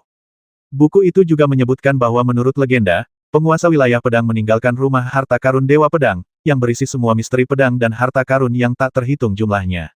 Saat Ye Xuan asyik membaca buku, suara kekanak-kanakan yang jelas terdengar dari bawahannya. Siapa kamu? Titik. Ye Xuan menunduk dan melihat seorang gadis kecil berusia sekitar 6 atau 7 tahun. Dia memiliki 2 sanggul di kepalanya dan mengenakan pakaian biru dan putih. Dia putih dan lembut, semanis boneka porselen. Dia memegang buah persik besar di tangannya dan menatapnya dengan rasa ingin tahu. Namaku Ye Xuan, siapa namamu? Kata Ye Xuan sambil tersenyum. Baiklah, si loli kecil berpikir sejenak sebelum berkata, aku tidak akan memberitahumu. Ye Xuan merasa geli mendengarnya dan bertanya, aku sudah menceritakan semuanya padamu, mengapa kau tidak memberitahuku? Lagi pula, aku tidak akan memberitahumu. Si gadis kecil bersikeras. Baiklah kalau begitu, aku tidak akan bertanya lagi. Ye Xuan tentu saja tidak akan berdebat dengan anak kecil dan terus membaca. Setelah beberapa saat, loli kecil berkata, bisakah kau menarikku? Aku akan memberimu buah persik. Ye Xuan meletakkan buku itu dan berkata, itu tidak bagus, bagaimana jika kamu jatuh? Aku bahkan belum pernah ke pohon untuk melihat awan di bawah gunung. Tarik aku ke atas dan aku akan memberitahu namaku. Si loli kecil bernegosiasi lagi. Aku tidak ingin tahu namamu. Ye Xuan berkata sambil tersenyum. Loli kecil itu mengerutkan kening dan berkata dengan mulut datar, tapi kurasa aku bisa naik dan melihatnya. Baiklah. Ye Xuan membuat gerakan pedang dengan tangannya dan meletakkan pedang burung pipit naga beserta sarungnya, duduklah di atas pedang. Loli kecil itu segera duduk di atas pedang dengan gembira. Ye Xuan mengangkat jarinya dan pedang burung pipit naga membawanya ke pohon. Ye Xuan memegang ketiaknya dan meletakkannya di dahan pohon, lalu mengingatkannya, duduklah diam dan jangan bergerak. Aku tidak akan bertanggung jawab jika kamu jatuh. Oke, gadis kecil itu tersenyum gembira, menyerahkan buah persik besar itu kepada Ye Xuan, dan berkata, ini dia. Aku tidak mau makan. Ye Xuan menggelengkan kepalanya. Gadis kecil itu berpikir sejenak dan berkata, namaku Xiaoxi. Ini adalah syarat yang baru saja disetujuinya. Ye Xuan tidak menginginkan Taoxi, jadi dia harus menyebutkan nama itu. Ye Xuan hanya bersenandung santai dan tidak peduli. Yun Xiaoxi melihat elang guntur kecil di sampingnya dan langsung ingin mengulurkan tangan dan menyentuhnya dengan gembira, tetapi di tengah jalan ia berbalik dan bertanya, bolehkah aku menyentuhnya? Jika dia tidak mematukmu, kata Ye Xuan. Yun Xiaoxi tidak takut sama sekali dan mengulurkan tangan untuk menyentuh bola guntur. Setelah menyentuhnya beberapa saat, dia bertanya lagi, bolehkah aku memberinya buah persik? Jika dia memakannya, Ye Xuan melanjutkan membaca dan menjawab dengan santai. Yun Xiaoxi menyerahkan buah persik itu kepada Lei Qiu, dan Lei Qiu mulai mematuknya. Ye Xuan sedikit terdiam saat melihat situasi ini. Deskripsi tentang sifat malas dan rakus sangat tepat untuk anak kecil ini. Siapa namanya? Tanya Yun Xiaoxi lagi. Bola petir. Nama yang aneh. Setelah beberapa saat, Yun Xiaoxi bertanya lagi, bisakah terbang? Belum, aku berencana untuk mengajarinya terbang. Ye Xuan menjawab dengan santai. Bagaimana cara mengajar? Aku juga ingin belajar, batuk, kata Yun Xiaoxi dengan polos, lalu mulai batuk. Kamu hanya bisa mempelajarinya setelah kamu menumbuhkan sayap, canda Ye Xuan. Yun Xiaoxi menatap punggungnya dan bertanya-tanya apakah manusia bisa menumbuhkan sayap. Seorang wanita tua berjubah biru berjalan cepat ke arah mereka dari kejauhan. Sikapnya berwibawa, tetapi nadanya tegas. Xiaoxi, apa yang kamu lakukan di sana? Cepat turun. Wajah Yun Xiaoxi berubah muram dan dia hanya bisa patuh membiarkan wanita tua itu menggendongnya pergi. Ketika Ye Xuan melihat orang dewasa datang, dia segera duduk tegak. Wanita tua itu melirik Ye Xuan dengan ekspresi dingin dan bertanya, kamu dari akademi mana? Akademi Dan Dao, jawab Ye Xuan. Tidakkah kau tahu bahwa kau tidak bisa mendekati puncak Qixia begitu saja? Kata wanita tua itu dengan serius. Ye Xuan terkejut dan bertanya dengan bingung, bukankah puncak Qixia adalah daerah terlarang Sekte Tianjian? Lagi pula, tidak ada halangan apapun saat dia datang. Karena kamu melakukannya tanpa sengaja, aku tidak akan melanjutkan masalah ini. Tapi, jangan mendekati puncak Qixia dengan santai di masa depan. Pergilah sekarang. Setelah wanita tua itu mengatakan ini, dia memeluk Yun Xiaoxi dan pergi. Yun Xiaoxi dipeluk. Dia melambaikan tangan ke arah Ye Xuan sebagai ucapan selamat tinggal, dengan ekspresi kehilangan di wajahnya. Ketika Ye Xuan mendengar wanita tua itu berkata demikian, dia menyimpan buku itu dan meninggalkan puncak Qixia bersama bola guntur. Bulu di sayap Lei Qiu telah tumbuh sepenuhnya, dan saatnya mencoba belajar terbang. Bagaimanapun, dia sudah keluar. Ye Xuan berdiri di puncak Qixia dan melihat ke bawah. Puncak Qixia tidak terlalu tinggi. Jika Anda memperkirakan ketinggiannya dengan mata terbuka, Anda dapat meluncur turun jika Anda mewujudkan roh bela diri elang petir badai. Jadi, Ye Xuan membiarkan bola guntur itu berdiri di lengannya, lalu melompat turun dari puncak Qixia. Setelah mendarat di udara, ia segera membuka kedua lengannya untuk mewujudkan roh bela diri elang petir badai. Dengan teriakan elang, tubuhnya meluncur ke arah luar pegunungan seperti elang. Kedua cakar Lei Qiu mencengkeram erat lengan Ye Xuan, dan bulu-bulunya tertiup angin. Namun, makhluk kecil ini menolak untuk mengembangkan sayapnya. Saat angin semakin kencang, ia bahkan menyipitkan matanya. Melihat ekspresi si kecil, Ye Xuan tidak bisa menahan tawa. Hei, kamu benar-benar tenang. Legenda mengatakan bahwa ketika seekor elang mengajari anaknya terbang, ia akan melemparkan anak elang tersebut langsung dari sarangnya. Namun, Ye Xuan merasa bahwa metode ini terlalu ekstrim, dan akan lebih baik untuk melakukannya selangkah demi selangkah. Setelah meluncur sejauh 10 mil, kecepatannya menjadi semakin cepat. Ye Xuan merasa ia telah mencapai batasnya dan harus mencari tempat untuk berhenti. Tepat pada saat ini, seekor burung nasar cakar darah tingkat Yuanwu tingkat pertama terbang dari depan. Setelah menemukan Ye Xuan, ia segera memperlakukan Ye Xuan sebagai mangsanya, berputar di sekelilingnya sambil melolong ganas, siap melancarkan serangan. Melolong, suara burung nasar cakar darah sangat tidak sedap didengar dan dapat membuat kulit kepala orang-orang geli. Ye Xuan baru saja hendak menghunus pedangnya untuk membasmi burung nasar cakar darah itu, tetapi pada saat ini, Lei Qiu mengangkat kepalanya dan melolong ke arah burung nasar cakar darah itu. Melolong. Ketika burung nasar cakar darah mendengar teriakan elang guntur muda, ia meraung lebih ganas lagi, mencoba menggunakan kekuatan monster itu untuk menakuti bola guntur. Kedua burung itu terus mengaum satu sama lain. Tak seorang pun mau menyerah dan teriakan itu makin lama makin keras dan melengking. Sifat ganas burung nasar bercakar darah itu muncul sebagai monster. Ia mengeluarkan raungan yang ganas dan mencengkeram dengan satu cakarnya. Ye Xuan dengan cepat berbalik ke samping untuk menghindari cakar itu, lalu mengangkat tangan kanannya, siap menghunus pedangnya dan membasmi burung nasar itu. Tepat pada saat ini, bola petir itu tiba-tiba mengembangkan sayapnya, mengepak 2 kali, terbang keluar dari lengan Ye Xuan, dan menerkam burung nasar bercakar darah itu. Bola petir itu tiba-tiba terbang tanpa suara, membuat Ye Xuan sangat terkejut, namun saat dia melihatnya benar-benar menerkam burung nasar bercakar darah, dia menjadi khawatir lagi. Blood Claw Vulture adalah monster Yuanwu tingkat pertama. Bagaimana mungkin seekor Thunder Eagle muda bisa menandingi Blood Claw Vulture? Ye Xuan hendak membantu. Namun, pola petir biru pada bulu bola guntur menyala seperti arus listrik, menyebabkan kecepatannya melonjak pesat. Melolong. Dengan suara teriakan elang yang keras, bola guntur itu berputar di udara bagaikan kilat, menunggangi punggung burung nasar cakar darah, menancapkan 2 cakarnya dalam-dalam ke punggung burung nasar cakar darah itu, dan mulai mematuk kepalanya dengan paruh elangnya. Oh! Burung nasar cakar darah melolong kesakitan, mengepakkan sayapnya dengan liar, serta berguling dan berputar di udara, namun ia tidak dapat melepaskan diri dari bola petir di punggungnya. Bola petir itu masih mematuknya dengan cermat, mematuk makin keras, darah berceceran, dan pemandangannya sangat brutal. Burung nasar cakar darah berguling dan berjuang di udara untuk waktu yang lama, tetapi akhirnya tidak dapat menahan patukan bola guntur yang ganas dan jatuh dari langit. Titik titik titik. Titik titik titik. Ada jarak tertentu antara titik pendaratan Yesuan dan titik pendaratan Blood Claw Vulture. Setelah mendarat, Yesuan bergegas mendekat dan melihat Lei Qiu telah menggali pil ibel milik burung nasar cakar darah dan menelannya sambil menengadahkan kepalanya ke belakang. Hei, hei, hei. Bisakah kau mencerna ini jika kau menelannya langsung?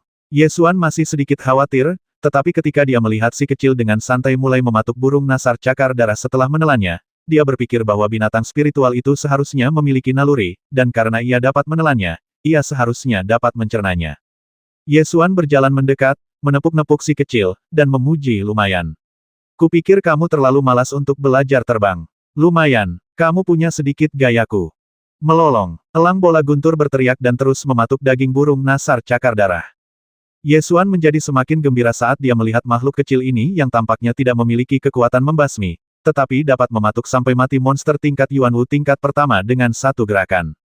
Layak menjadi makanan kaisar dan untuk memberi makan binatang buas spiritual. Elang petir yang dibesarkan di sini memang luar biasa.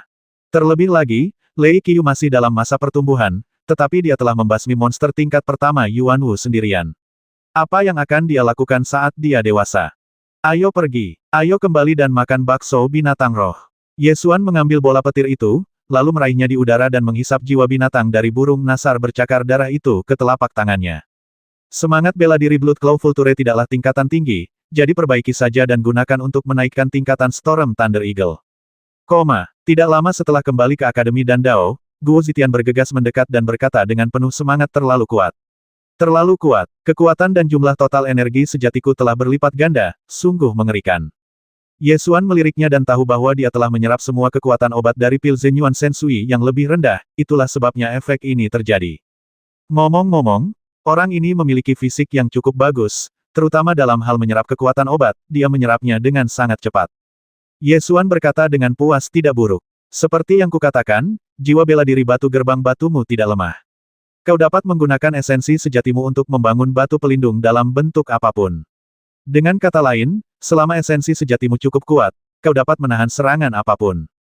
Stone Palace Armor memang sangat berguna untuk pertahanan, tapi aku belum pernah menang dalam pertarungan. Guo Zitian berkata tanpa daya. Itu karena jumlah total energi sejatimu tidak cukup. Selama kamu menggunakan Stone Palace Rock Armor untuk memblokir serangan lawan dan mengandalkan energi sejati yang besar untuk menguras energi sejati lawan, kamu akan menang. Dan kamu akan menang tanpa bertarung. Kata Yesuan.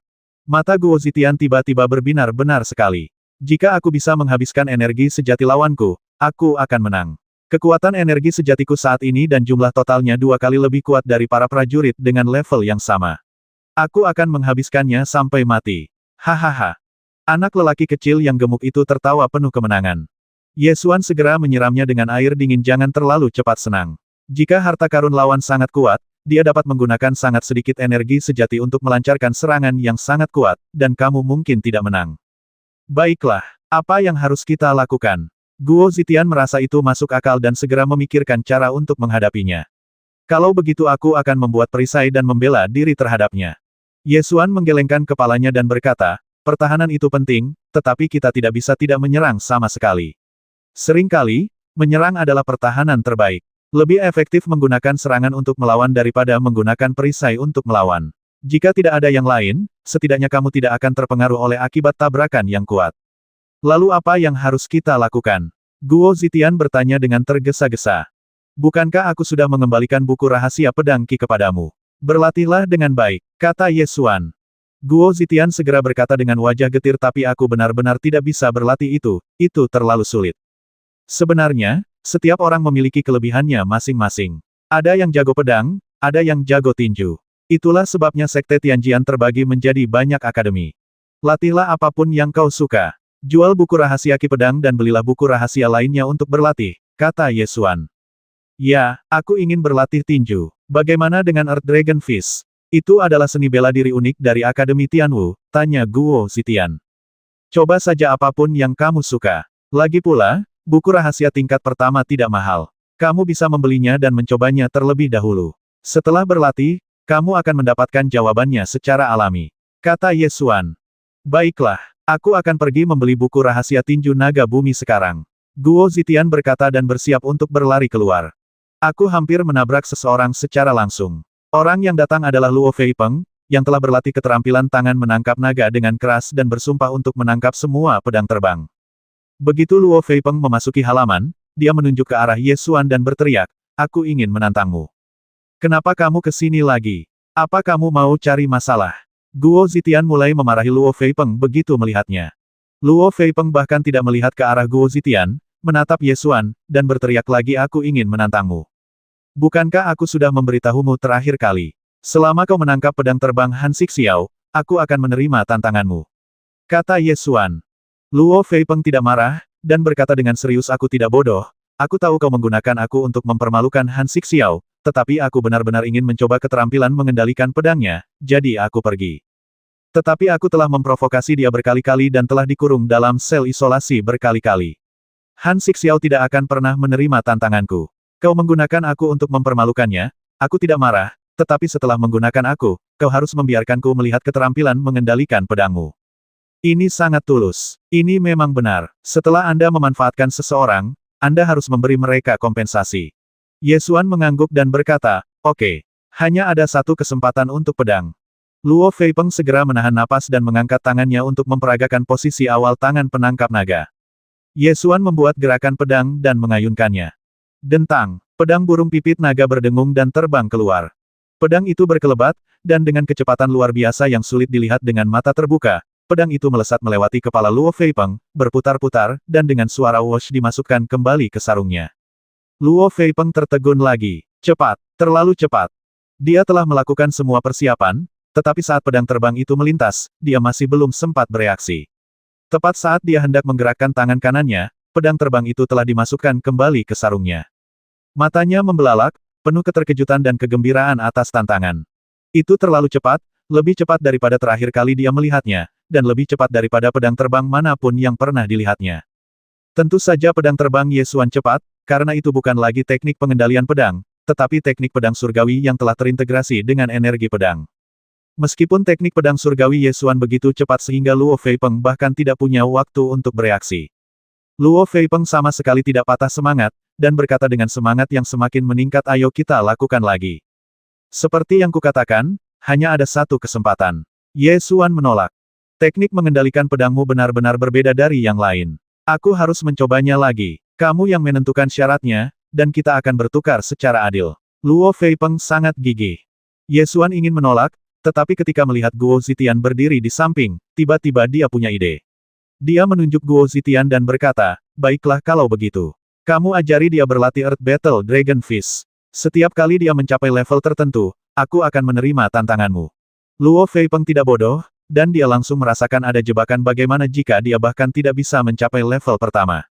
Ye Xuan merentangkan tangannya, "Ini syaratnya. Terserah padamu apakah kau bersedia menerimanya atau tidak. Namun, demi sesama murid, jika kau tidak dapat mengajarinya jurus pertama tinju naga pemecah bumi dalam 3 bulan, aku dapat menebusnya dengan membiarkanmu melihat pedang terbangku lagi."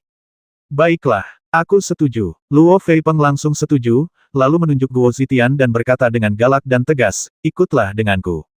Ketika Guo Zitian melihat ekspresi tegas Luo Feipeng, dia merasa bahwa dia dalam masalah, tetapi dia tetap mengikuti Luo Feipeng. Dalam beberapa hari berikutnya, Guo Zitian berlatih tinju naga bumi. Setelah berlatih setiap hari, ia merasa seperti genangan lumpur dan berbaring di tanah, tidak ingin bergerak. Titik. Ye Xuan juga bekerja keras untuk berlatih dan meningkatkan kultivasinya. Kompetisi peringkat naga tersembunyi tidak hanya menawarkan hadiah yang melimpah, tetapi juga merupakan satu-satunya kompetisi sekte untuk maju ke sekte dalam, dan hanya diadakan sekali setiap 3 tahun. Dalam 3 tahun, hanya 10 orang yang terpilih untuk memasuki gerbang dalam. Anda dapat membayangkan betapa ketatnya persaingannya. Level kultivasi Ye Xuan saat ini adalah level keempat dari alam Yuanwu, yang tidak cukup untuk memenangkan kompetisi peringkat Qianlong. Baru beberapa hari berlalu dalam kultivasi.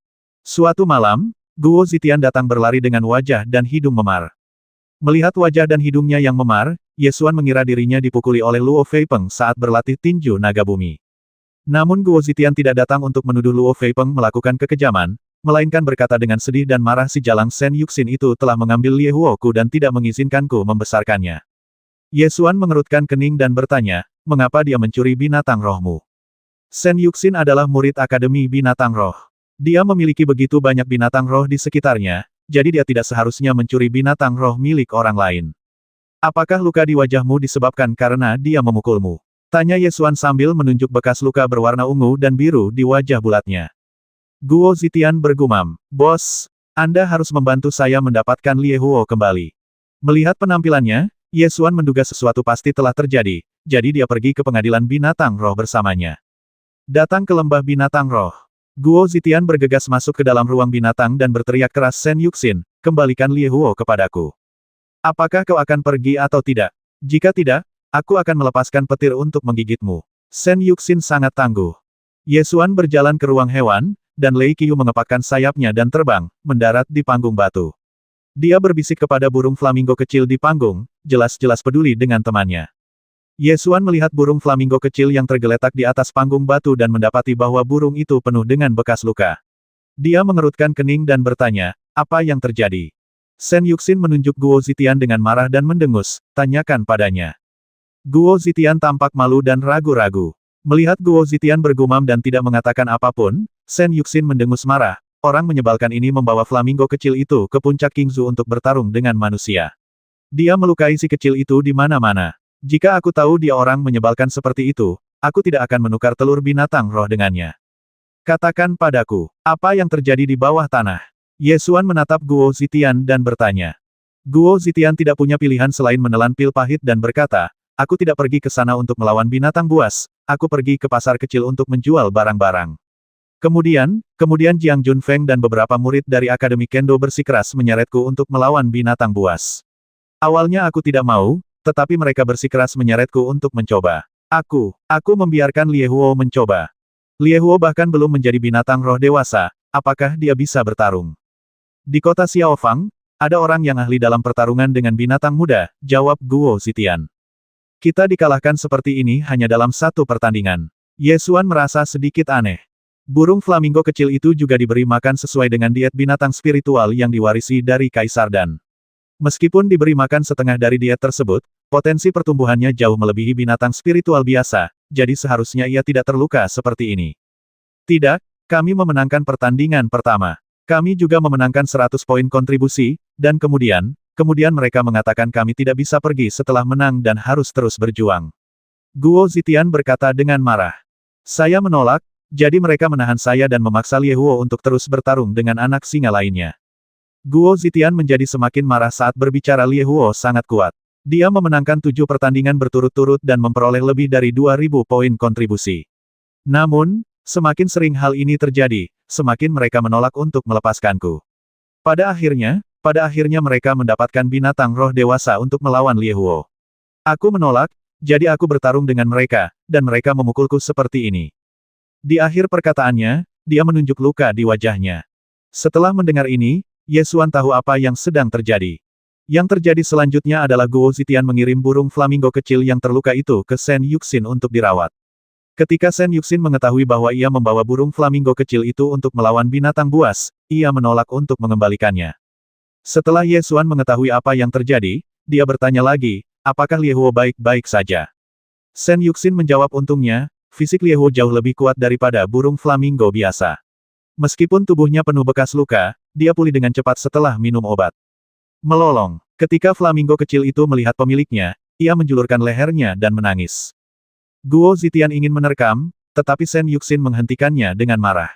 Yesuan membujuk biarkan dia pergi. Meskipun Shen Yuxin marah, dia tidak bersikap tidak masuk akal. Ketika dia mendengar teriakan pelan burung flamingo kecil, dia melunakkan hatinya dan membiarkan Guo Zitian lewat.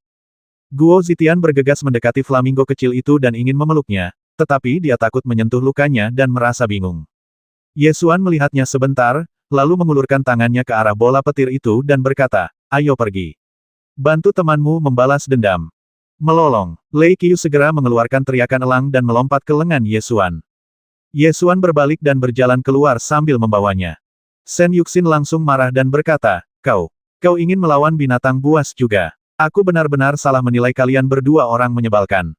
Yesuan meliriknya sekilas dan bercanda, jika kamu suka melindungi binatang, mengapa kamu tidak pergi dan menghadapi pedagang adu binatang di kota Xiaofang?